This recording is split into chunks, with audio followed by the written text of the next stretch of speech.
É possível imaginar o seguinte cenário. Uma comunidade inteira que acaba de ser devastada por um desastre ambiental de proporções imensas. Nossa, uma situação terrível. Sim, sim. Casas que foram totalmente varridas do mapa, infraestruturas que simplesmente desapareceram. Milhares de pessoas ali ao relento. E então o sistema global de ajuda humanitária chega. A tão aguardada ajuda, né? Exato. Mas, em vez de ajudar a reconstruir as fundações daquela comunidade, sabe, as agências chegam e entregam uma lona azul, algumas cordas e dizem algo como: este é o limite do nosso orçamento para emergências. É bem isso. Para a reconstrução real, infelizmente, não há previsão, né? Pois é. Pode até parecer um cenário hipotético para quem nos ouve ou um exagero, mas essa é, na verdade, a realidade brutal que define o sistema humanitário global hoje. Sem dúvida. É um sistema cheio de falhas. E é exatamente esse labirinto que vamos destrinchar hoje. Então, sejam muito bem-vindos e bem-vindas a mais uma análise aprofundada. Muito animada para essa nossa discussão de hoje. Eu também. O foco do nosso encontro hoje é um documento de pesquisa de extremo rigor e relevância, sabe? Um artigo científico que foi intitulado Navigating Relief to Recovery in Humanitarian Shelter and Settlements. Que, numa tradução livre, significa algo como navegando do socorro à recuperação em abrigos e assentamentos humanitários. Isso, perfeitamente. É um artigo acadêmico que foi escrito pelos pesquisadores Aaron Opdyke, Lizzie Babister, Arvin Hadlos, Charles Perrick e o Bill Flynn. Um time de peso, com certeza. Com certeza. E esse trabalho formidável, ele foi publicado no periódico científico International Journal of Disaster Risk Reduction, lá no ano de 2026. Material riquíssimo e super atual, né? Exato. E antes da gente dar aquele mergulho nesse tema que é, assim, tão complexo, eu deixo aqui um convite super respeitoso para nossa audiência, sabe? Seguir o canal, curtir este conteúdo e compartilhar o link com outras pessoas. É fundamental. Sim, porque essa é uma excelente forma de ajudar a difundir conhecimento científico e, claro, informações que realmente importam. Com certeza, espalhar informação de qualidade é o primeiro passo. Pois é. E a nossa missão aqui, ao longo desta análise aprofundada, é tentar compreender os mecanismos práticos, sabe? Aquelas manobras quase invisíveis que permitem que comunidades globais consigam transitar daquele socorro imediato, tipo a lona azul que eu mencionei, para uma estabilidade de moradia a longo prazo. Sabe, o que é fascinante aqui, e acho que é o ponto central, é que existe um abismo monumental entre a teoria de como essa ajuda humanitária deveria funcionar e a realidade nua e crua lá do terreno. Aquele choque de realidade. Exato. Porque os manuais clássicos, eles sugerem um processo que é linear e perfeito, sabe? Quase como uma escada. Tipo um passo de cada vez. Isso. Primeiro ocorre o desastre, né? Aí depois vem aquela fase de emergência focada estritamente em salvar vidas e, só no fim, o desenvolvimento a longo prazo. Mas a vida real não funciona assim, né? De jeito nenhum. A realidade não opera nessas caixas isoladas. Na verdade, trata-se de uma zona cinzenta, assim, incrivelmente complexa. Onde a recuperação, ela não é um evento que simplesmente começa no dia seguinte ao término da emergência, sabe? Claro.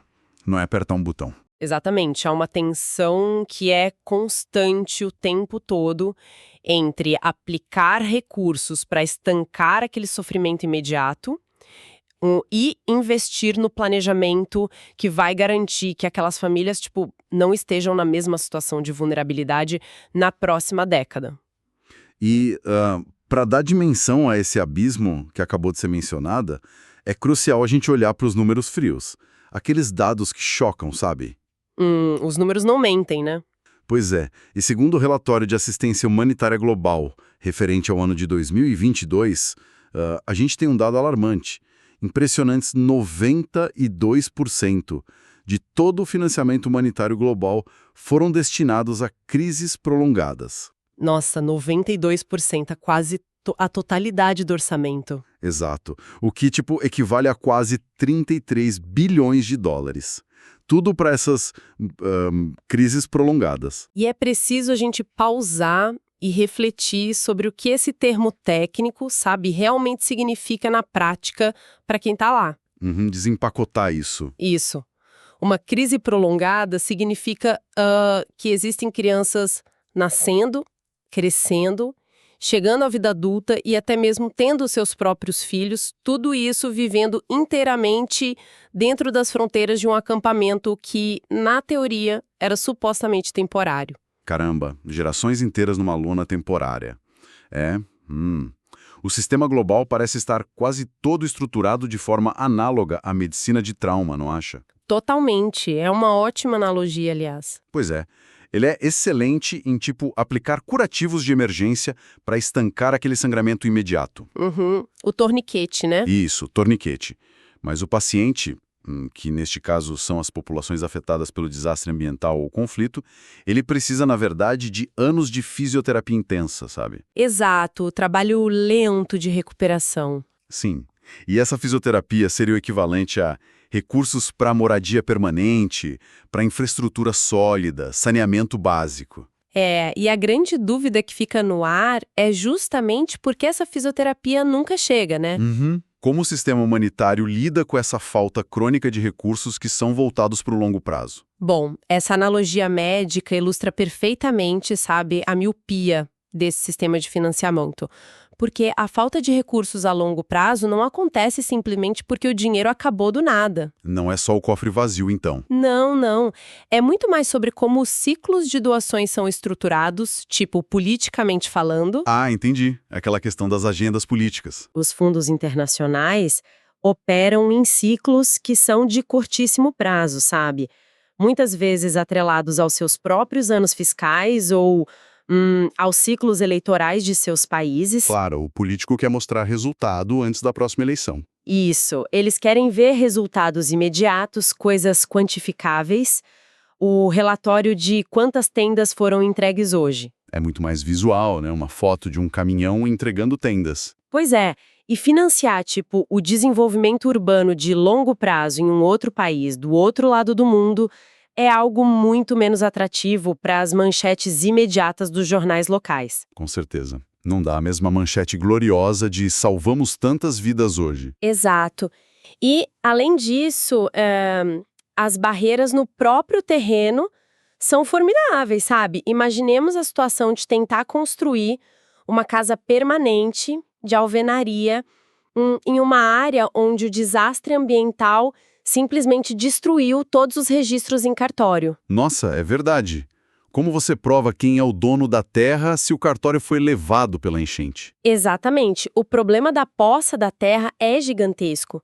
E como lidar com legislações locais que, às vezes, proíbem expressamente a construção de estruturas permanentes para refugiados? Proíbem? Sério? Sim, justamente por aquele medo político de que, se construírem algo sólido, os refugiados nunca mais vão embora. Caramba, então tem toda uma questão legislativa e territorial barrando ajuda.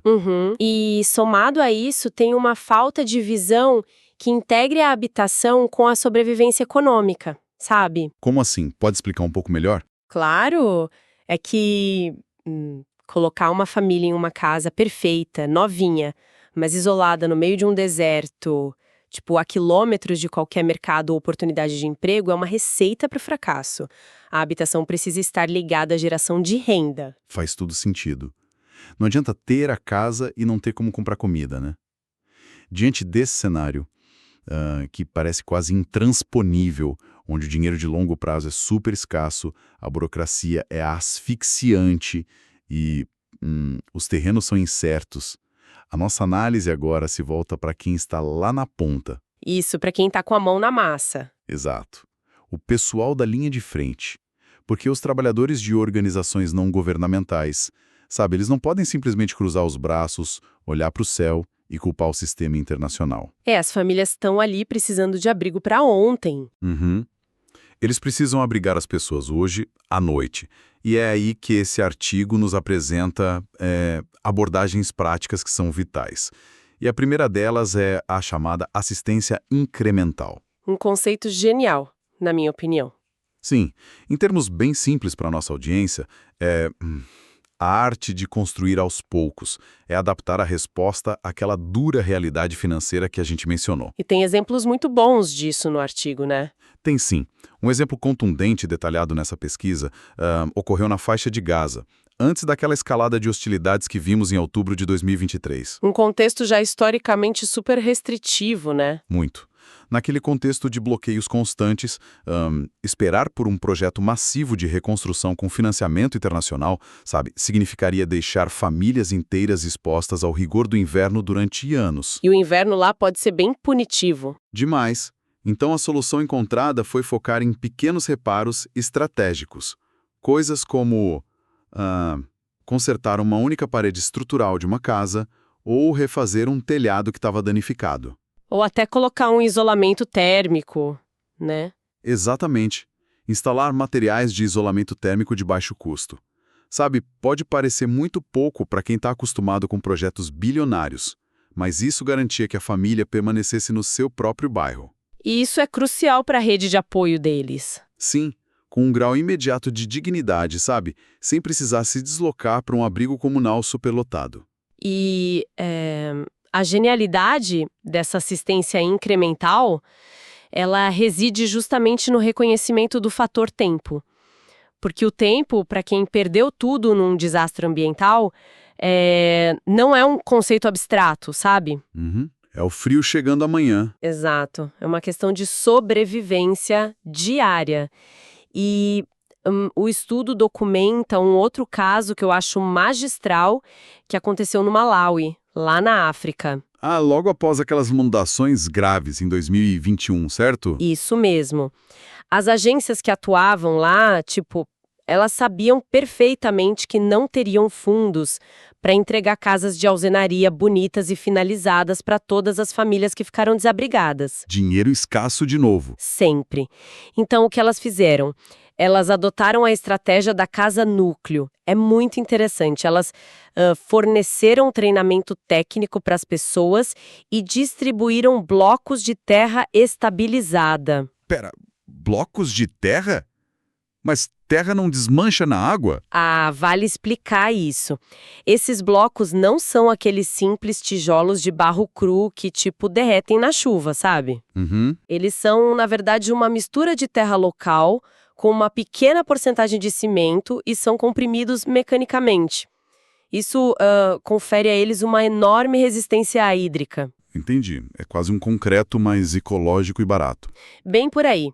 E com esse material, a própria comunidade foi orientada a construir fundações elevadas e elevar a base da casa é um detalhe de engenharia crucial nesse contexto. Porque protege da próxima enchente, né? Exatamente. Protege as famílias contra o próximo desastre sazonal.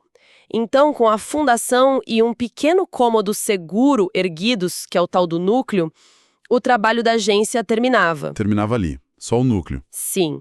O projeto de expansão ficava a cargo da própria família.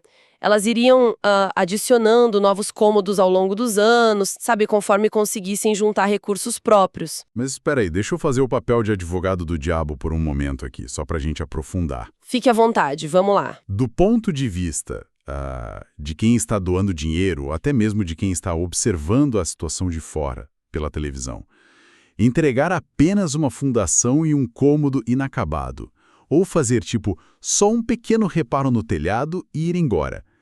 Isso não soa um pouco como negligência? Eu entendo perfeitamente por que parece isso. Pois é, porque isso não corre o risco de ser interpretado como um abandono de responsabilidade por parte de grandes agências internacionais que, teoricamente, teriam o tal dever moral de entregar uma solução completa e segura de moradia? Olha, é uma dúvida super válida. Mas, se conectarmos isso à imagem maior, sabe? E olharmos para a psicologia da recuperação, a perspectiva muda radicalmente. Muda como? Exatamente. Porque o que pode parecer um abandono no papel, na planilha do auditor, é, na prática, uma ferramenta poderosíssima de empoderamento humano. Empoderamento. Interessante. Sim, e a literatura acadêmica, junto com as evidências empíricas, atestam isso de forma muito unânime. Sabe, as próprias famílias afetadas são as principais agentes da sua recuperação. Não são as entidades estrangeiras. Uhum. Tirar o foco do salvador externo. Exato, e precisamos, colocar na balança o custo psicológico das alternativas reais que essas pessoas têm. Quais seriam as alternativas? Bom, a alternativa à casa núcleo inacabada não é uma mansão gratuita de 4 quartos entregue pronta, sabe? Certo. A alternativa real é viver durante 4, 5, 10 anos em tendas comunais dentro de acampamentos de lona geridos por agências. Nossa, 10 anos numa barraca. E viver num espaço assim, cercado de lonas, ouvindo a respiração de dezenas de estranhos o tempo todo, sem ter uma porta sólida para trancar à noite, sem privacidade nenhuma para o casal ou para as crianças. É uma violação constante de privacidade. Exato. E isso corrói a saúde mental, destrói aquela coesão comunitária e aumenta brutalmente os índices de ansiedade e depressão lá no acampamento. Uhum. Então, quando uma organização entrega um pequeno núcleo ao seguro, mesmo que seja só um quarto minúsculo, mas que tenha uma parede sólida, uma porta de madeira e um telhado firme, ela está, na verdade, devolvendo àquela família o controle sobre o próprio destino. Faz todo sentido. É devolver a chave da própria vida para a pessoa, né? Isso. As pessoas preferem infinitamente ter um espaço pequeno, mas que seja seu, privado, inviolável, do que ficar esperando indefinidamente por uma casa perfeita, teórica, que foi prometida num papel e que talvez nunca chegue. Nossa, essa explicação joga uma luz essencial, sabe, sobre o aspecto humano da arquitetura humanitária. Realmente restitui-se a agência, o protagonismo às pessoas. É o básico da dignidade, né? Com certeza.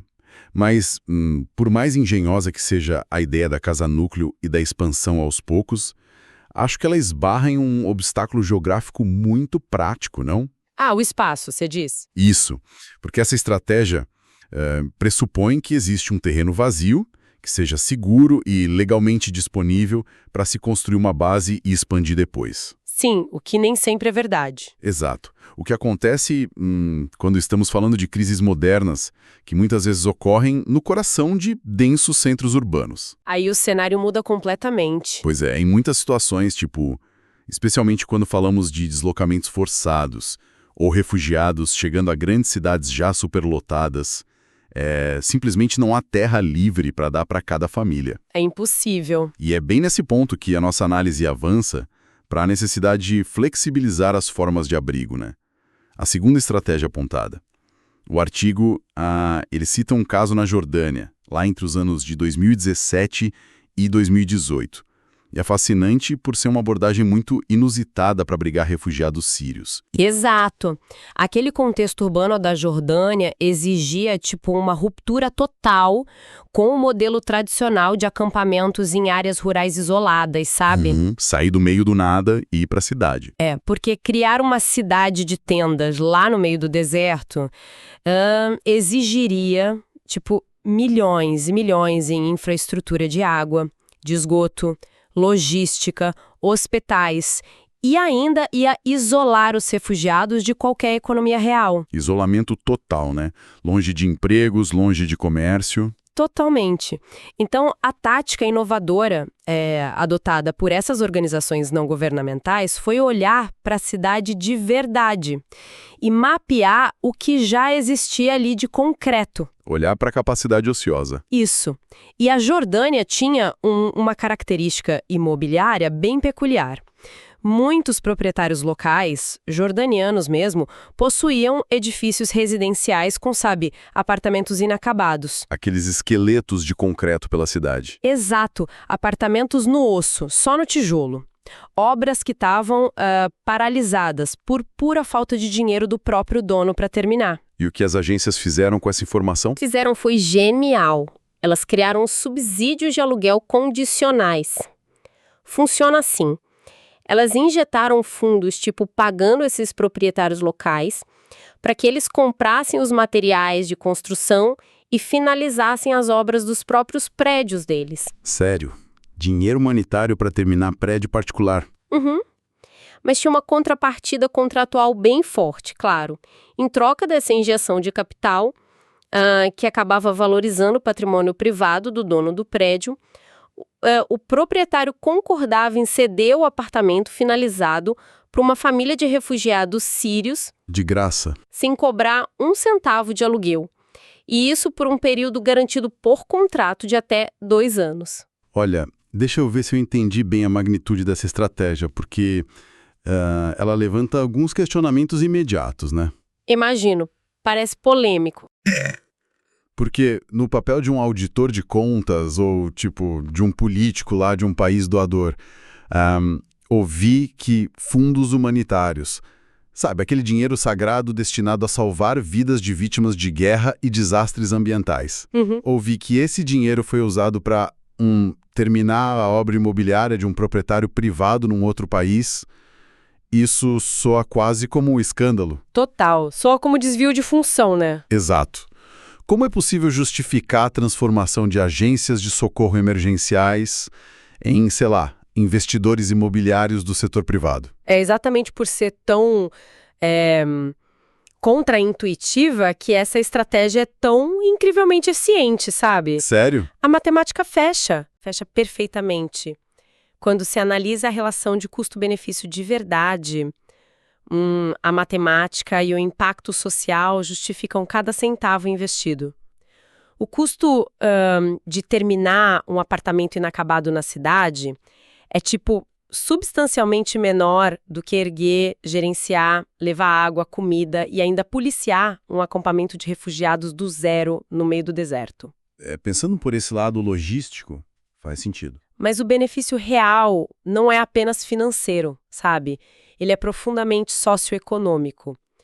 Porque ao colocar uma família refugiada em um apartamento regular dentro da malha urbana, promove-se uma integração invisível. Eles viram moradores normais. Isso, essa família agora, ela vive no mesmo quarteirão que os cidadãos locais jordanianos.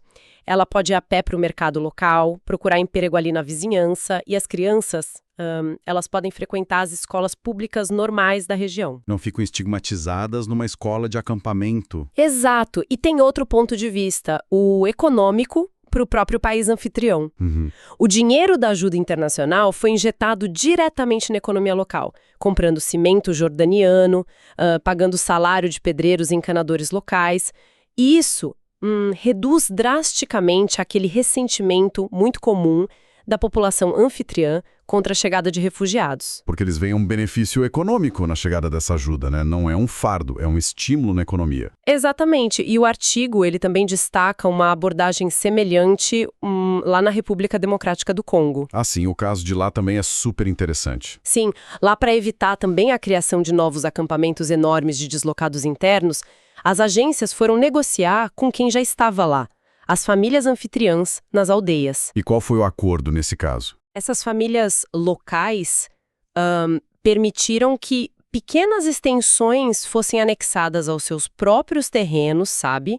Usando métodos construtivos de terra tradicionais da região para abrigar quem chegava fugindo da violência. Puxadinhos, basicamente, no terreno de quem já morava lá. Bem isso. E, mais uma vez, evita-se aquela segregação brutal e os enormes riscos de violência e problemas de saúde pública que são tão inerentes à superlotação de um acampamento de lona tradicional. É quase como se fosse um conceito de economia compartilhada, tipo esses aplicativos de aluguel de quarto. Exato, ótima comparação. Mas aplicado à sobrevivência humana mais extrema possível. Otimiza-se, sabe, a capacidade ociosa do espaço urbano e rural que já está ali existente. É de uma inteligência logística fantástica. Mas as duas práticas que a gente acabou de explorar aqui, tanto a assistência incremental quanto essas formas flexíveis de abrigo urbano, elas frequentemente colidem com um muro burocrático monumental. E que muro, viu? É um pesadelo. Porque, como a gente mencionou lá no início, o dinheiro que financia toda essa ajuda humanitária, ele vem com aqueles carimbos, sabe? O dinheiro de emergência tem regras super rígidas. Criadas por burocratas sentados em gabinetes limpos do outro lado do mundo, né? Isso. Legisladores que não fazem ideia da lama no terreno. E, quase sempre é estritamente proibido usar fundos que são carimbados para emergência para comprar coisas permanentes. Uhum. Coisas tipo cimento, aço ou construir uma infraestrutura duradoura de esgoto. Porque, na cabeça desse legislador, lá na capital dele, isso seria dinheiro de longo prazo de desenvolvimento e não de emergência. O arinho imaginária que atrapalha demais quem está salvando vidas. Sim.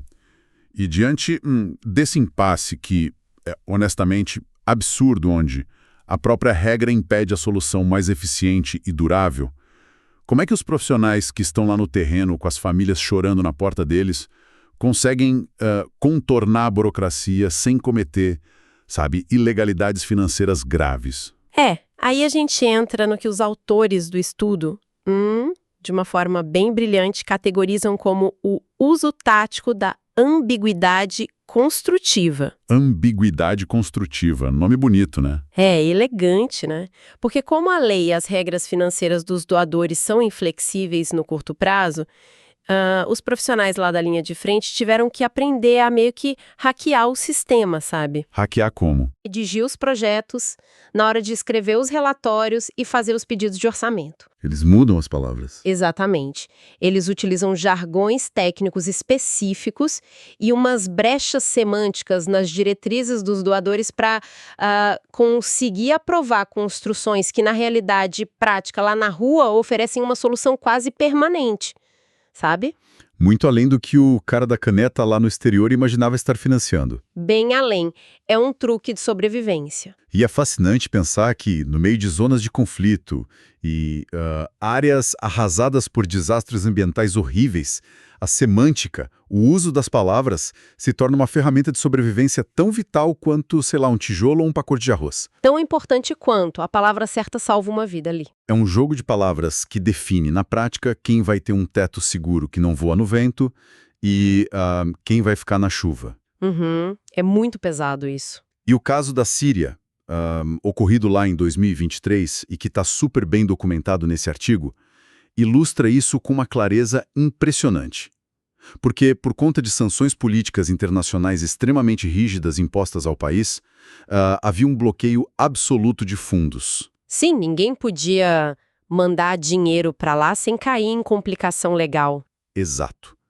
Doadores internacionais, governos estrangeiros, eles estavam simplesmente proibidos de enviar dinheiro para qualquer projeto que levasse o rótulo da palavra reconstrução. Uma palavra proibida. Proibida. Ou, projetos que envolvessem o derramamento de lajes de concreto tradicionais em determinadas regiões ali do país. E qual foi a consequência direta dessa política de gabinete? O que é muito severo no inverno de lá, a chuva e a uma insegurança física contínua. Então, o que o pessoal do terreno fez? A saída que as organizações não governamentais encontraram não foi uma saída política ou diplomática. Foi uma saída linguística. Eles abriram o dicionário burocrático e renomearam o projeto todo. Sem mudar o que iam fazer de fato. Exato. Em vez de pedir dinheiro para reconstrução, eles submeteram os exatos mesmos projetos lá para o financiador sob o título de abrigo digno, ou dignified shelter, lá na terminologia em inglês. Abrigo digno. Isso. E essa simples mudança de nome da capa do projeto, fugindo de palavras politicamente sensíveis, passou lisa por todos os filtros de aprovação lá fora. E isso, conseguiu desbloquear nada menos que 60 milhões de dólares em financiamento. Nossa, 60 milhões desbloqueados por causa de um sinônimo. E o impacto real, prático desses 60 milhões foi super profundo, sabe? Porque finalmente conseguiram comprar o concreto, né? Exatamente. Eles não foram lá comprar lonas melhores com esse dinheiro. Eles usaram para permitir a construção de estruturas sólidas, de concreto. Porque retirar uma família de uma barraca frágil e colocá-la numa estrutura com paredes rígidas e principalmente portas que fecham por dentro com chave, Muda tudo. Muda o jogo da segurança física, claro. Muitas e muitas vezes por especialistas em proteção infantil e feminina, é a redução quase que imediata da violência baseada em gênero. Caramba, isso é muito importante. Demais. Uma porta de verdade com uma fechadura resistente salva vidas mesmo e previne agressões em contextos que já são de altíssima vulnerabilidade nos acampamentos. É um nível de dignidade básica. Né? Exato. E o artigo ainda aponta que esse mesmo princípio de manipulação semântica foi documentado também no Líbano e até lá nas Filipinas. Como foi nas Filipinas. Tem a ver com tufões, né? Isso. Após um tufão de proporções devastadoras, o governo local de lá instituiu as chamadas zonas de não construção, que eram super rigorosas naquelas áreas costeiras de maior risco. Certo, o que faz sentido em teoria para evitar novas mortes, faz. Pela lei, era expressamente proibido erguer qualquer tipo de estrutura pesada e permanente nesses locais, sabe? Tá, e aí? Só podiam ser instalados abrigos leves, de palha ou madeira fininha, que são materiais que, obviamente, seriam totalmente aniquilados na próxima temporada de tufões, né? O próximo desastre ambiental ia varrer tudo. Obviamente, palha contra vento de tufão não dá. E aí, como eles usaram a ambiguidade construtiva? As agências foram muito espertas. Elas propuseram nos documentos o uso de pesados pilares de concreto pré-moldado, para dar base para a casa não voar. Mas concreto não era proibido nessas áreas de não construção? Era permanente, que era proibido. O argumento que as agências usaram, tipo nas entrelinhas do contrato, foi que, como esses pilares não eram fundidos, tipo chumbados diretamente na terra local com um cimento líquido ali na hora, eles poderiam teoricamente ser removidos no futuro e transportados em caminhões. Mentira. Imagina o peso disso. Ninguém ia arrancar isso do chão, nunca mais. Exato. Mas, sabe, o governo fez vista grossa, aceitou a tese burocrática de que a estrutura era móvel no papel. É quase uma ficção acordada por todas as partes. Sim, e com isso, as agências conseguiram, entregar moradias super pesadas, capazes de suportar ventos extremos na prática lá na vila. Olha, a inventividade desses profissionais humanitários para navegar por essas restrições e conseguir salvar vidas, isso é muito digno de aplausos. É um pragmatismo absoluto. Com certeza, eles fazem o que precisa ser feito, né? Fazem. Mas é impossível para a gente não analisar também o reverso da medalha aqui. Quando o sistema humanitário inteiro passa a depender ativamente de subterfúgios linguísticos, de usar sinônimos e de contratos, sabem que as duas partes meio que fingem acreditar numa ficção só para poder operar, isso certamente, não vem sem custos, não é mesmo? Não há riscos escondidos, riscos graves, ao se usar essas nomenclaturas super vagas lá no terreno. Definitivamente há riscos. E muitos, sabe? O artigo que analisamos, ele aborda essa questão com uma extrema seriedade e imparcialidade também. E qual seria o maior risco? Bom, a ambiguidade construtiva, ela resolve sim aquele gargalo imediato de destravar o financiamento, sabe? Mas, ao mesmo tempo, ela cria uma névoa que é super perigosa de desinformação lá no terreno. Desinformação para quem? Para as famílias, principalmente para as famílias. O risco central recai sobre a transparência e as expectativas daquela população que foi afetada. É possível a gente imaginar a situação. A agência humanitária diz formalmente ao governo anfitrião e ao doador que está financiando tudo que ela está apenas construindo um abrigo temporal melhorado. Certo. Só para cumprir a lei local. Isso, apenas para cumprir os requisitos legais ali do papel. Porém, sabe a comunidade que está lá recebendo a chave da casa? Eles estão vendo a obra subir. Eles estão vendo, eles veem tijolo pesado, cimento de verdade e telha de aço resistente.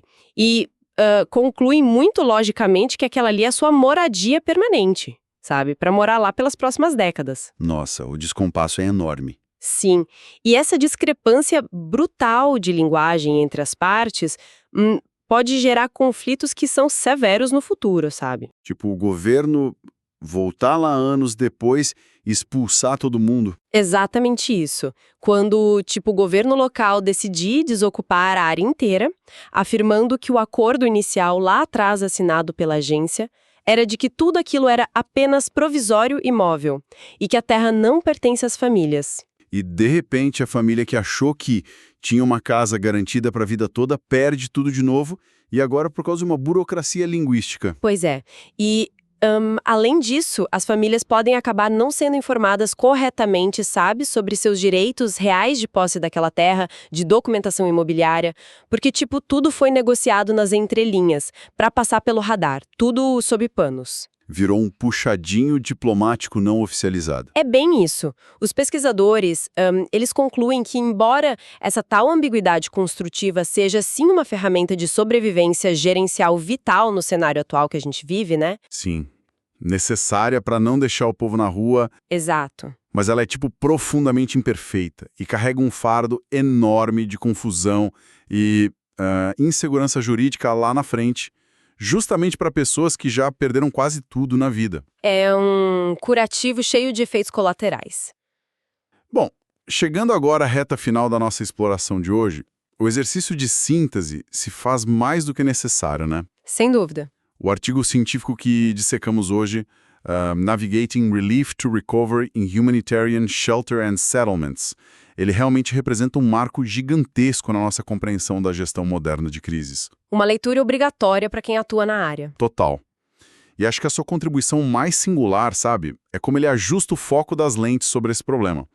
Ele tira totalmente a atenção exclusiva lá daquelas altas cúpulas diplomáticas de Genebra ou Nova York e dos governos centrais e traz para os heróis anônimos. Isso, e direciona essa luz, sabe, para o chão, para a genialidade silenciosa, para aquela criatividade tática e para a resiliência imensa, tanto dos profissionais lá da linha de frente dessas organizações não governamentais, quanto das próprias famílias afetadas, que são as verdadeiras construtoras de sua recuperação. É a famosa agência local. Sim, porque ali, no atrito pesado do dia a dia, sabe, construindo casas na lama, em etapas, com aquele método incremental, ou então alugando espaços urbanos ociosos lá na Jordânia, ou até mesmo driblando aqueles auditores rígidos com sinônimos criativos em contratos, que o sistema realmente acaba funcionando e salvando vidas na prática. É fazendo a engrenagem rodar na força, né? Exato.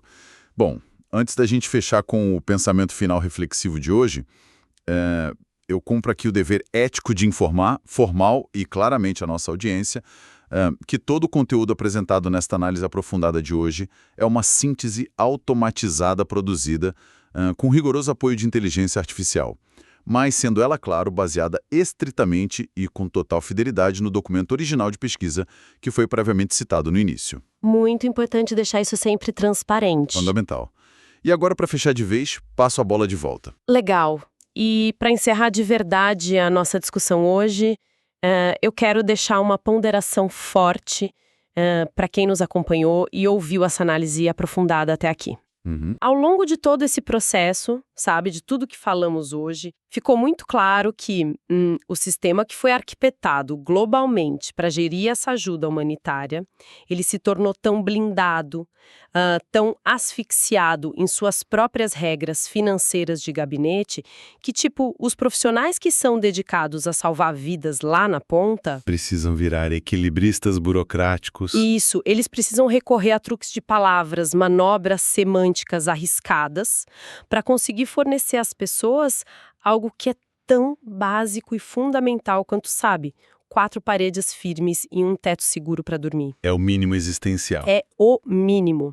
Então a reflexão é a seguinte: se a burocracia internacional, que em tese deveria facilitar a proteção de populações supervulneráveis, se ela mesma se transformou na principal barreira que precisa ser contornada, tipo, por meio de brechas como ambiguidade construtiva... Onde isso nos deixa? Pois é, não seria este, tipo, o sinal mais claro e mais urgente possível de que o atual modelo de financiamento internacional simplesmente já não serve mais ao seu propósito inicial e que ele precisa ser, sabe, não apenas remendado, mas totalmente reestruturado a partir de novas premissas financeiras que sejam, de fato, mais flexíveis e fundamentalmente mais humanas?